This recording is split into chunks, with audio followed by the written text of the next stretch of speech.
morning, everyone. Thank you for being here today. It's my pleasure to introduce our speaker, Monika Amsler, who is a postdoctoral researcher at the University of Bern in Switzerland. Monika has a broad interest in the late antique world, from giant sea monsters to medical recipe, and her book, The Babylonian Talmud and Late Antique Book Culture, has recently appeared in open access with Cambridge University Press.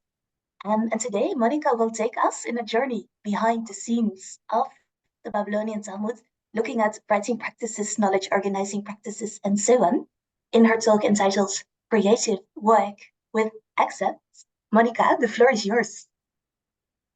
Thank you, and thank you so much for the invitation, and thank you all for being here. I would like to share my screen now.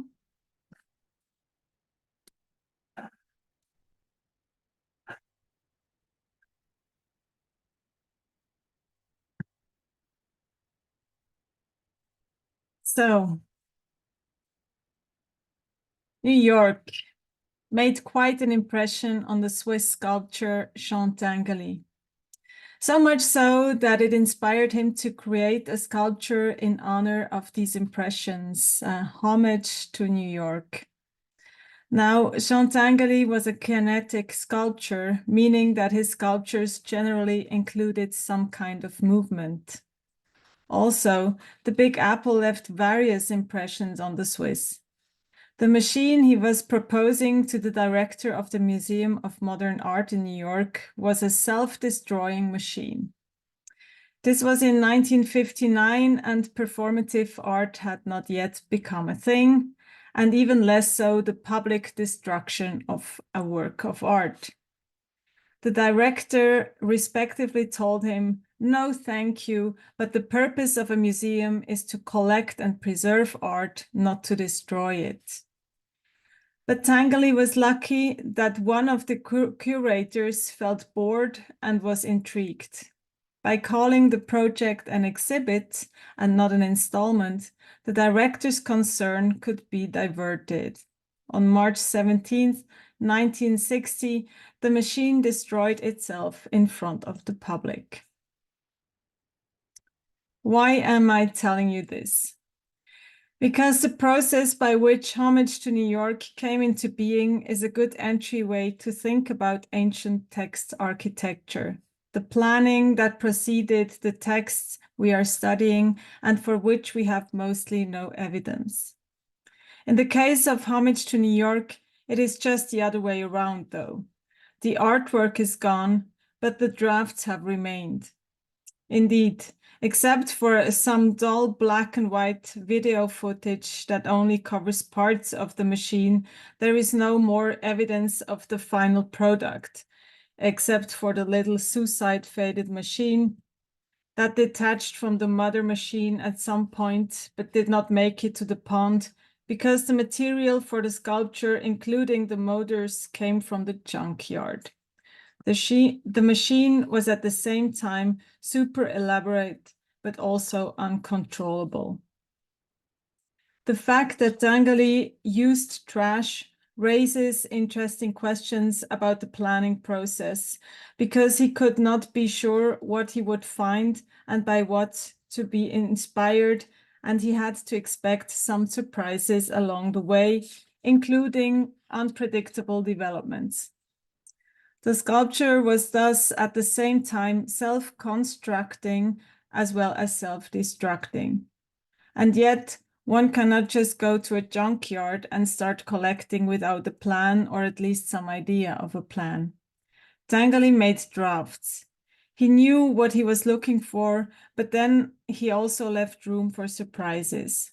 There were drafts before the first visit paid to the dump. There were intermediate sketches, and then there was a big plan of the actual machine that was constantly updated with every element that was added. Here you can see some sketches. The actual plan of the machine is not in the exhibit, but Tinguely can be seen in one of the documentaries updating the master plan while working on the machine. Not in its self-destructing quality, which was imposed by Tinguely, but in the way it was made, homage to New York is very similar to late antique compilations, a literary art form that has long been depreciated because it was considered unoriginal and derivative.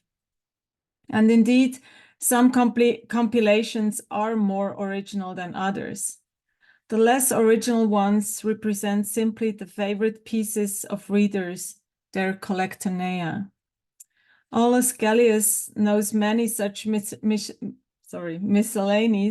and lists their names, which underline the virtue of collecting or even the material on which the content was gathered, such as the Muses, honeycomb, fruits of my reading, the nosegay, discoveries, or simply woods.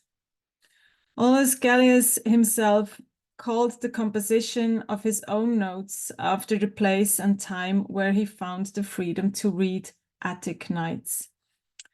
According to himself, the Attic Nights are the result of whenever I had taken in hand any Greek or Latin book, or had heard anything worth remembering, I used to jot down whatever took my fancy of any and every kind, without any definite plan or order.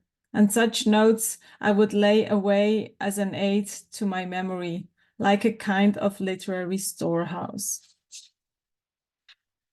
For retrieval and orientation purposes, however, Gellius had to append the chapters of this organic structure with little summaries of their content.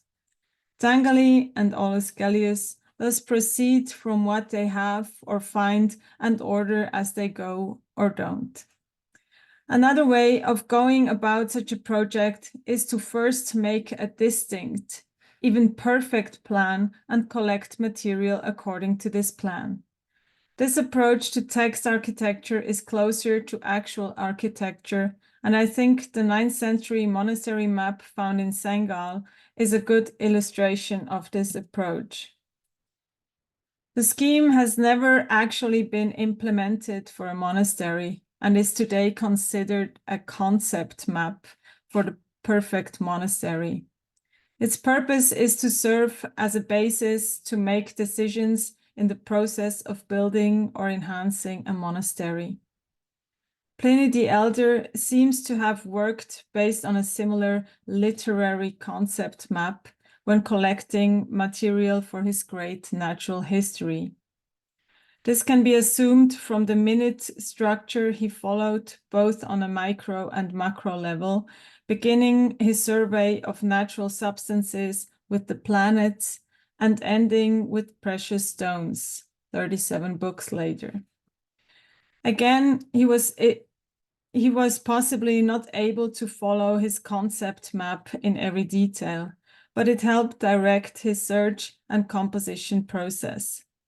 Moreover, with continuous adjustments, such a map could provide an overview of what had already been done, something that would have allowed Pliny and other similarly structured compilers to refer to already treated subjects and to avoid repetitions.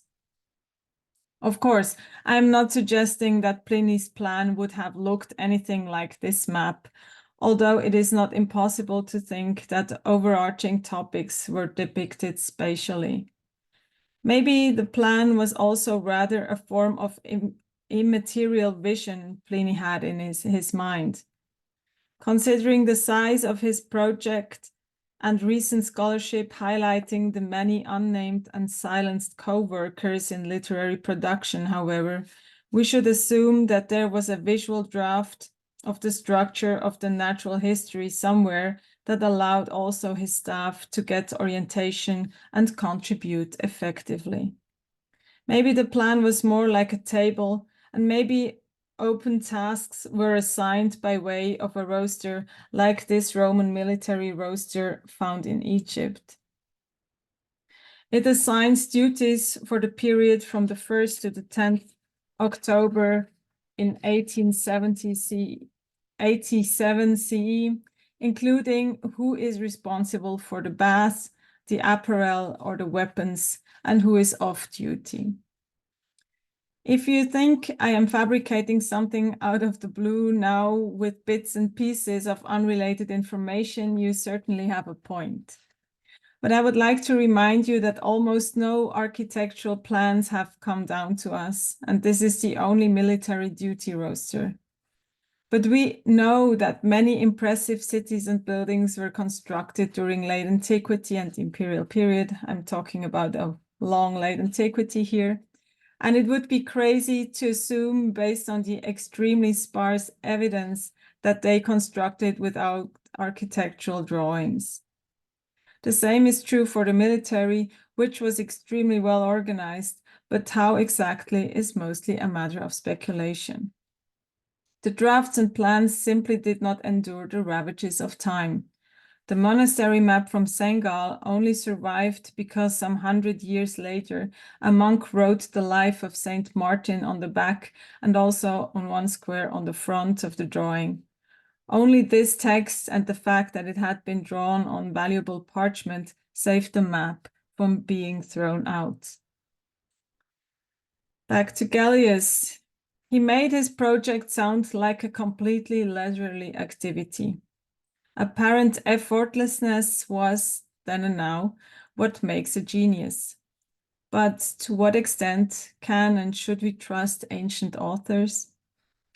The authors and compilers of the text I love most, the approximately 6th century Babylonian Talmud, make the text look like an ongoing discussion, a feature that is consistent with the earlier rabbinic claim that rabbinic knowledge is and should be oral, that it should continue the orally transmitted laws and interpretations that came with the written Torah at Sinai and were handed down by Moses.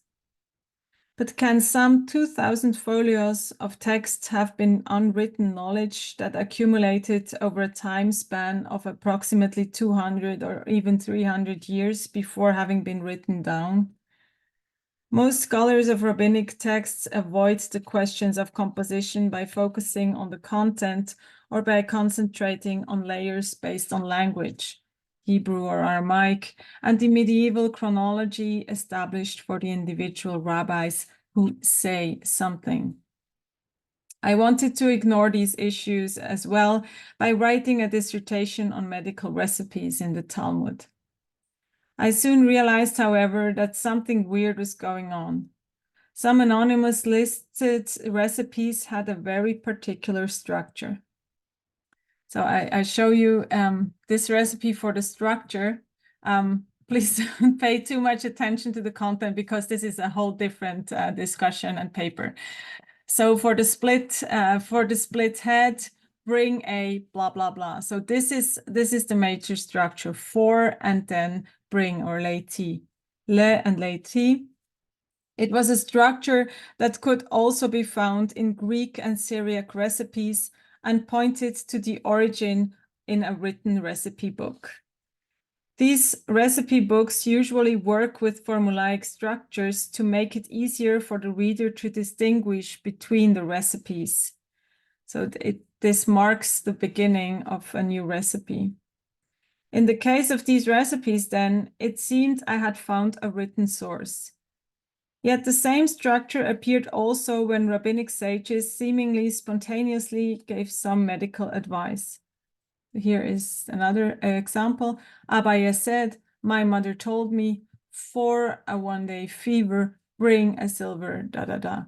So here you even have a double attribution, but then the standard formulation of a recipe. Did these... I will move a bit forward. I'm playing a trick on you now. I'm going back to this so that you're not distracted by the content of the recipe. Did these chronologically very disparate rabbis all quote from the same book? Or was it rather that the compilers had disseminated a medical recipe book and used the recipes associatively all over the Talmud? Such a procedure would point to the fact that the Talmud was a pre-planned and clearly crafted literary work rather than the transcript of oral discussion, however well redacted. A dissection of written works and associative recomposition would also explain the different genres, the sometimes crude change of subject, or the fact that the rabbis often seem to talk slightly past each other. That the placement of excerpts and quotations into the mouth of fictive or historical figures for the sake of creating a discourse was a known practice can still be seen based on Athenaeus' learned banqueteers or Macrobius' Saturnalia. The latter actually basically took Aulus Gellius' Attic Nights and rearranged the material as a discourse between the guests of a fictive banquet. What I am basically saying is that much of the Babylonian Talmud is a dialogue constructed out of excerpts and stories that were associatively added. Some of the discussions may have been real transcripts or discussions, however, student notes apophones, as some have survived from the schools of Alexandria.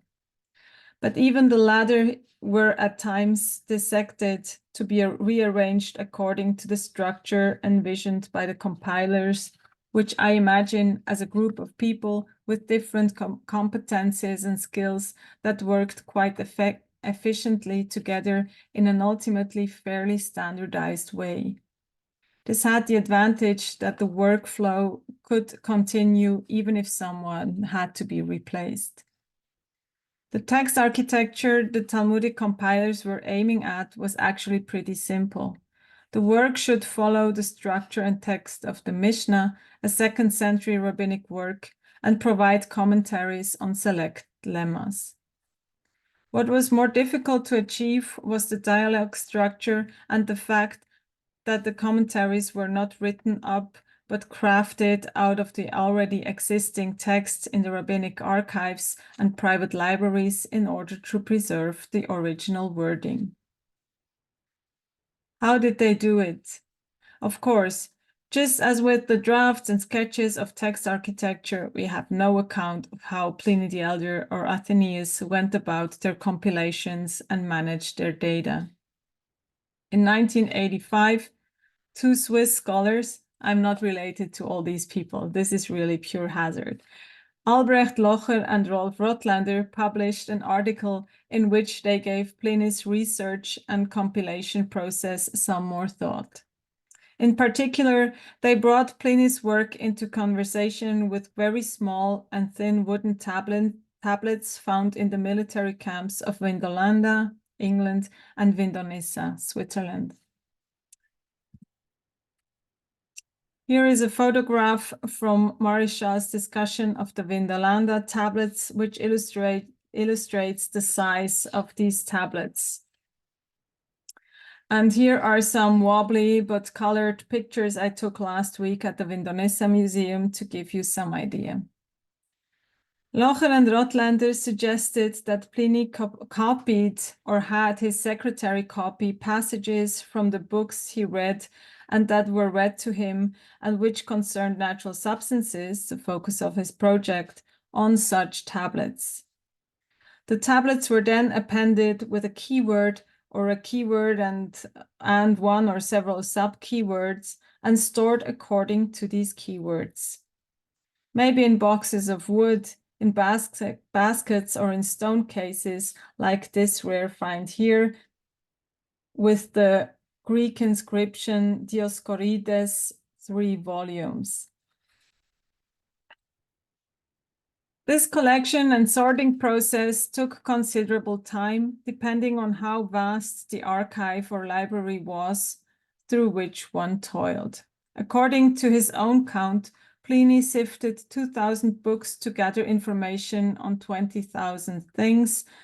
According to modern counts, however, the number of things comes close to 34,000.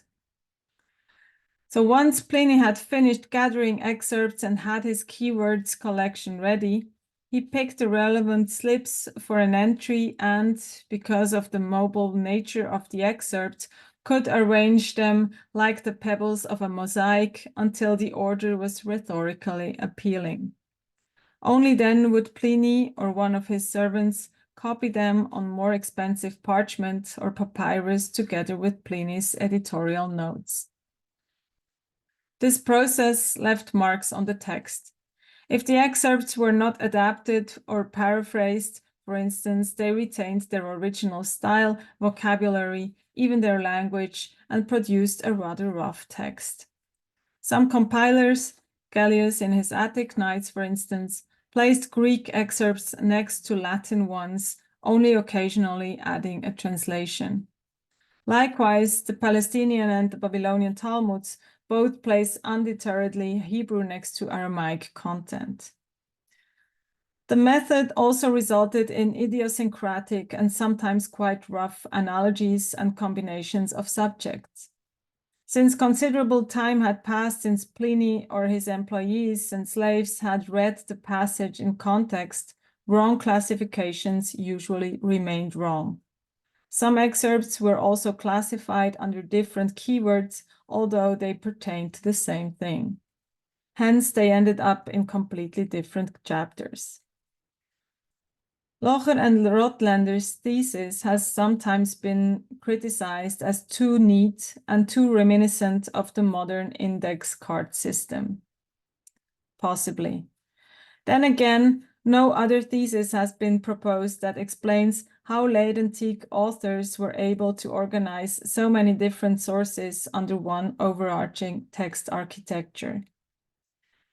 But I also think that in many cases, the intermediary step of copying from a book or scroll onto a smaller tablet was not even necessary.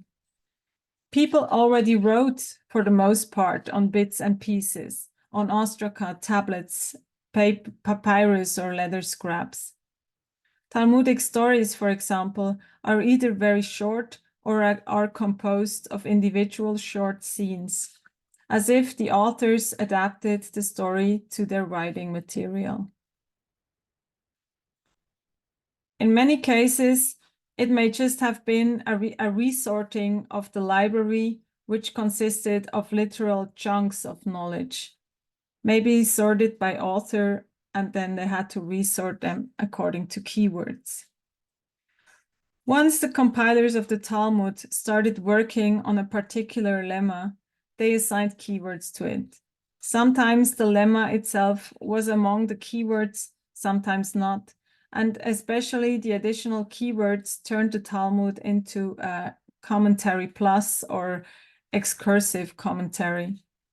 The amount of texts yielded by the keyword search differed, and the entries per lemma vary accordingly.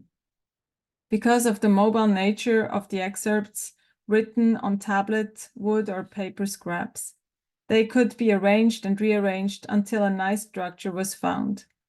Although we usually see that the odd ones of these pieces are placed in the end.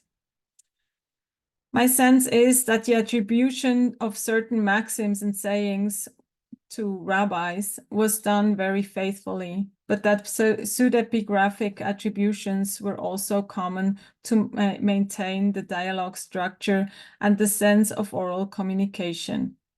If necessary, the compilers added a comment to even out the friction between two excerpts or added a question to which the next excerpt was seemingly giving an answer. These strategies are very repetitive, something that points again to a thoroughly planned and structured project designed to be carried out by a team of replaceable workers. And yet, what they created is a far cry from being boring.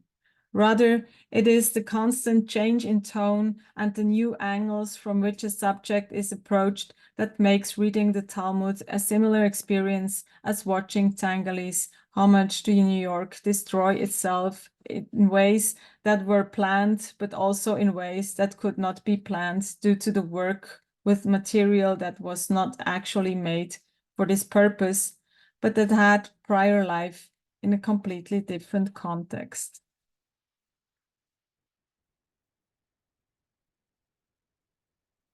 Thank you.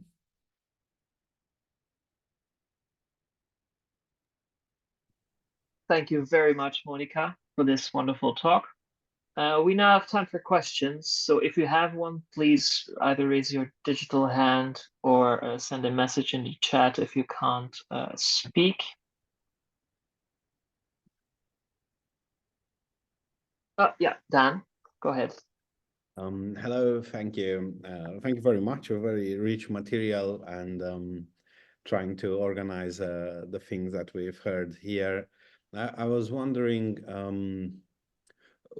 for those of us who do not work on the Talmud, what are the theories, the current theories about, because you mentioned that there was one theory of the index. What are the other theories for the accumulation of the Talmud in circulation today, broadly speaking? Broadly speaking, the Or theory not? is that do you hear me? I'm sorry, okay. There's a construction site outside. So the thing is that rabbinic scholars, since the Mishnah talk about, they distinguish between a written and an oral Torah. So the idea is that the Talmud belongs to the oral Torah, and this has become, it's not really actually explained what oral Torah means. So, and in recent years, this has become the idea that this was orally transmitted.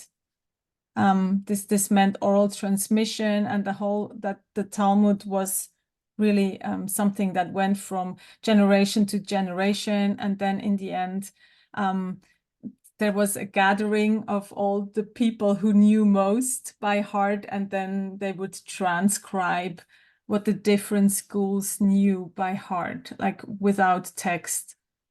So that's one thing, and the other thing is that there are layers assumed, of course, generational layers, and that also the redaction of the Talmud took place over generations. And so my thesis is that that the Talmud could actually, if we compare it also to similar books from the Roman Empire, that this is something that could have been easily done in a lifetime. Even some years, because if you structure it well. And I also see these bits and pieces and how they were arranged, and how you have genres that are really disseminated and dissected and then placed associatively in different contexts. So that's my thesis against the other one, although it ties back to the old German research on the Talmud, where they were in between the oral and written thesis, and they thought that some documents were written and others were not. So, and I'm more in favor of the fact that this is a compilation of an archive or a library arranged as one book, as one sequence. Thank you. Very, very interesting. All right, Stephanie.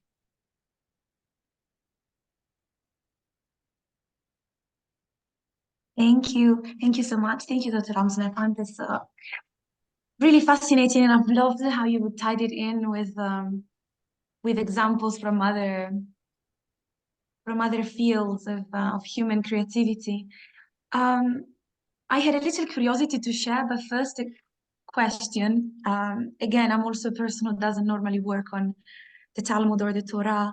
I was wondering whether there's any value in looking at other communities. I was thinking of potential exchange. So is there any value in looking at what's happening with similar traditions elsewhere in other rabbinic or generally Jewish communities?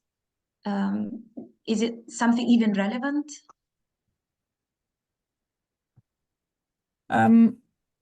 I think it's very relevant. I mean, my whole work is very comparative, and I actually tried also to make it. I hoped to stimulate a bit of thinking about text architecture in your own works, wherever you work at and what you're working at. I think it is very relevant to compare, because writing this never happened in isolation. So people are always inspired by others when they are creative. So this is very relevant. I think in the case of the Talmud, what I think has happened too strongly in recent years is the tie to Zoroastrian communities and the claim that the Avesta was an orally transmitted work, although this has also been criticized in a Western research, in the Western research, and of course it's something very different to compose a text without writing, or to learn a text by heart and then transmit this learned text, which would reflect the case of the Avesta, where at some point it had been written and then learned and structured, and then it was just passed on like that, and not some rabbi saying this and then you include this in your scheme of what you already know, and then the other rabbi says something and you include this. This is actually cognitively impossible, even if we think that back in the days they could learn more things by heart than we can today. So I think it's very relevant, but I also think that in this case the tie was, it always depends on what you look at. And I think in our research, we forgot a bit the strong tie that the Babylonian rabbis had with the Roman rabbis in Palestine. There was a lot of exchange, and I'm also sure a lot of bookish exchange. Thank you. The little curiosity that I wanted to share is that I don't know if you're familiar with, but the St. Gallen plan that you showed is being built as an experiment, a medieval experiment. It's in Germany, it's called Campus Galli, and they're using the map and the plans to build a real place, and they add new bits every year. So if you go now, you can see a fair bit of the St. Gallen coming to existence. Yes, that's true. Thank you. Thank you very much. Anyway, yes, Mariam. Thank you very much, Monika, for all these comparisons and rich reflections. I was curious, you referred a few times to also dialogue literature in antiquity. And sometimes in these kind of dialogical or symposiastic texts, the other participants are kind of literary devices of the author and can be used at will. How do you see this for the Talmud? I was curious if you could perhaps say a little bit more about that, how you see the different characters or personas being included. Yes, thank you for this question. I think that the pseudepigraphy plays a big role, and not pseudepigraphy, of course, as it was handled in antiquity. It was a very it had very strong ties with etopeia, to stay in character or stay in speech. So there were no random attributions. So, I mean, people have been able to create quite consistent biographies out of taking whatever one rabbi said and compiling it, even though some works are much later than the rabbi is supposed to have lived. But this also shows that the compilers really thought about, okay, we have here a piece of wisdom, and it's not attributed by itself. I think many of these writings had a name on them, and people knew who wrote it, so that was the attribution. But then there were also anonymous pieces, or pieces that had been, ripped, and it was illegible and it had been forgotten, so they were just attributed to the rabbi who had most often expressed a similar opinion. Very interesting. Thank you. Yeah. And this in the stories, you can see that usually there is this rabbi quoted several times, and then he appears also in the story. So you think, okay, maybe the compiler here shifted something around to make this more consistent, to stay with that particular person. Great. Yeah. Could I ask a follow-up question, Andy, if that's okay?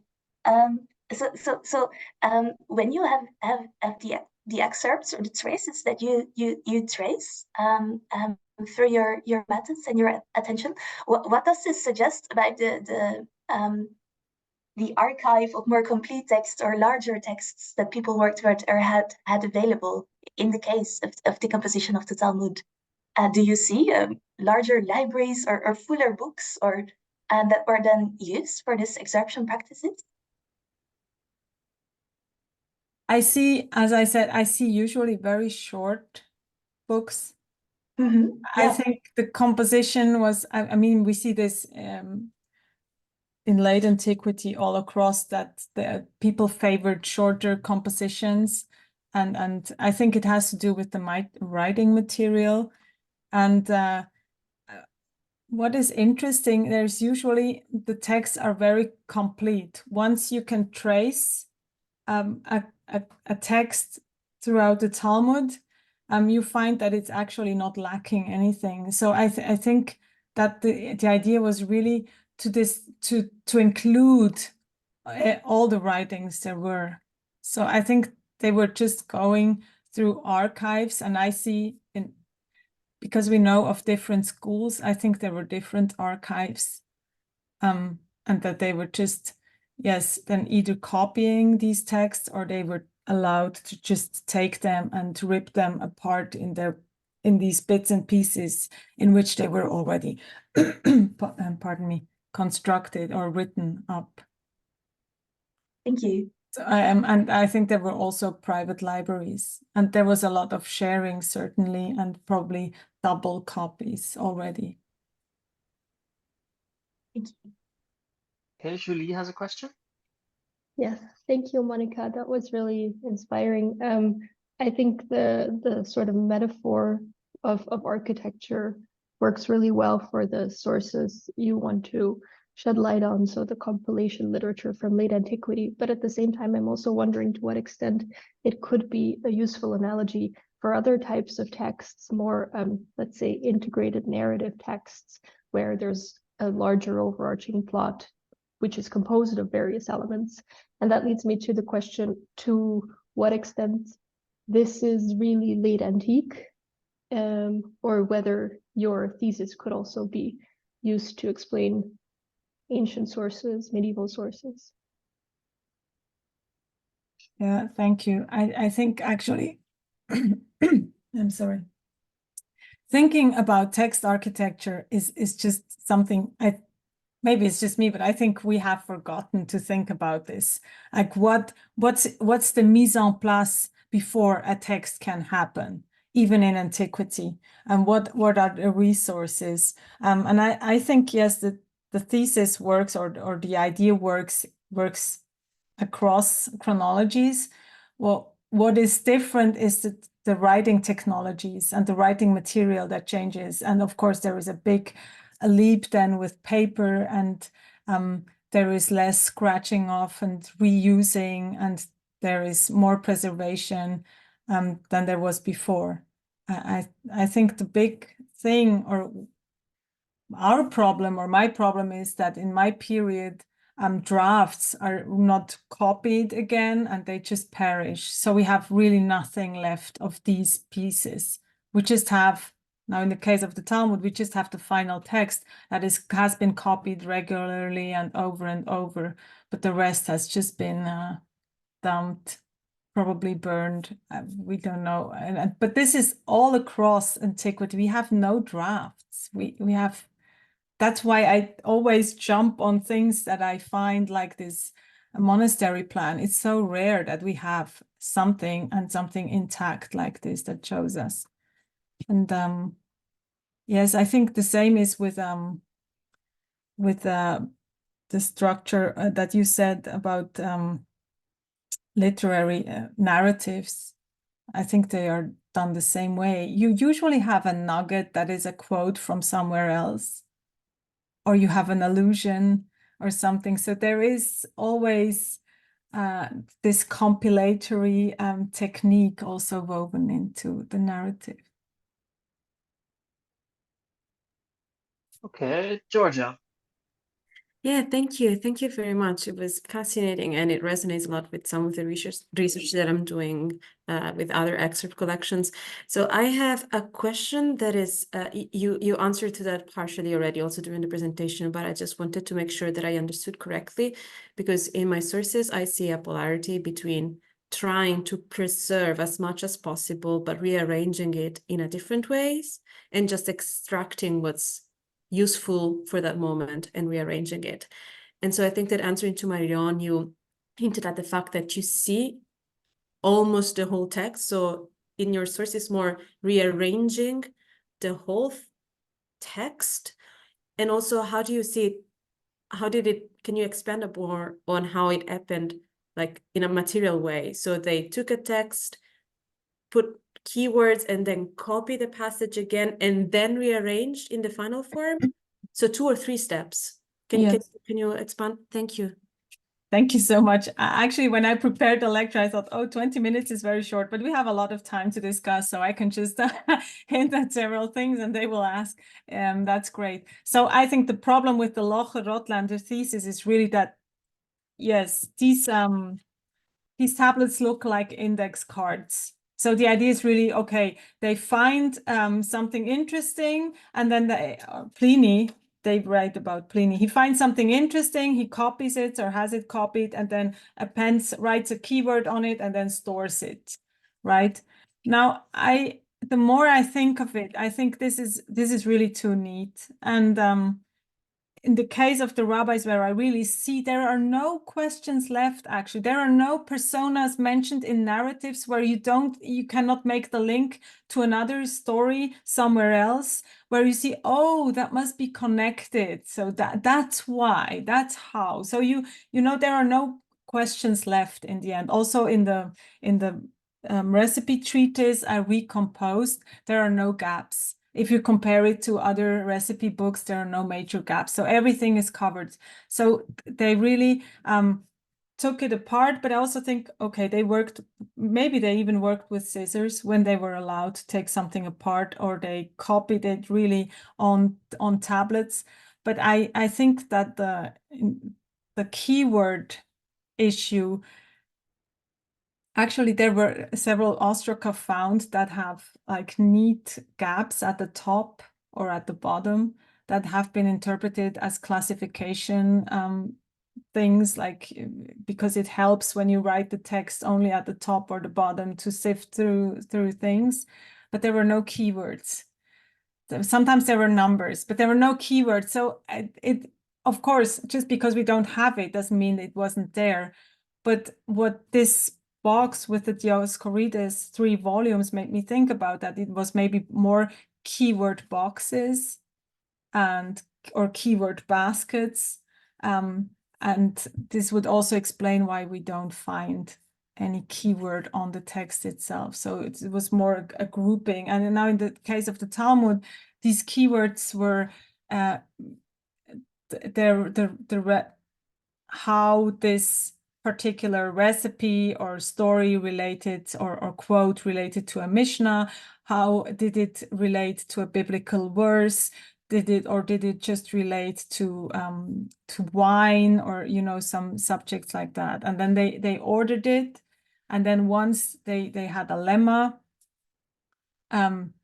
which I think they worked with Sholias on the Mishnah, where already some idiosyncratic words or foreign words were discussed. So they worked with these Sholias. So usually when they started working on an entry, only the very first sentence relates directly to the lemma. It explains the lemma. And from then on, like many late antique and imperial period commentaries, there is an explosion of issues that could relate to this. But you find the keywords, you find, okay, then with this, because the first, like an example, what is kordiakos? The Talmud asks. Kordiakos is a word from the Mishnah. It is Greek. They don't know what it means anymore. But the Mishnah treats it as a disease that impedes a man to make a decision at the court whether or not he wants to divorce his wife. So it's utter confusion. So the first sentence after what is Kordiakos states, it is being drunk, basically. And then it goes on, is it really? And then there is over 7 folia, there is an explosion of wine and meat and being ill. So that's then the whole composition. And it starts with a nice introduction, actually, that introduces the topics. And then it follows the rhetorical structure of then the claims and the narrative. And then in the end, which should shake you a bit emotionally, that's also the place where you can put in the odd ones. There is the final really controversial things placed about how you should behave sexually, for instance. Do you see where I'm getting at? So this is this is often if you read about latency commentaries, it's often an issue, but it's not actually a commentary. It's just a collection of opinions on this. And I think this is how they work. They did not want to explain it. They just wanted to collect all the opinions that exist on this particular issue. I see. Very, very interesting. Thank you very much. Okay, Dan has another question. Well, I thought I might ask the obvious question, what's going on with the split head recipe that you showed that at some point, bringing in a wild rooster and slaughter it up? I imagine it's not going to be a stew. Is that a medical recipe? And how does it, the way it's structured, like 4 and this bring that, how does that work as an analogy for the type of collection that you are describing? Thank you. Well, the type of recipe belongs to what we term household medicine or simple remedies, euporista. They are all a mix of natural substances that have been shown to really be efficient in the particular way, and practices that might seem odd to modern patients, and that have a lot to do with performance and ritual. So there is a mix of actual intake but also the performative casting out and driving out of illness.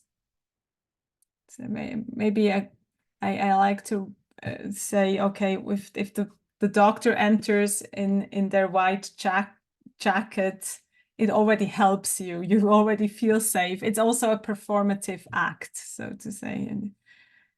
And in this case, it is slaughtering chicken in a way that you usually don't slaughter a chicken, and instead of eating it, to bang your head at it. So you do the opposite of what is normal, because also your body behaves the opposite of what is normal.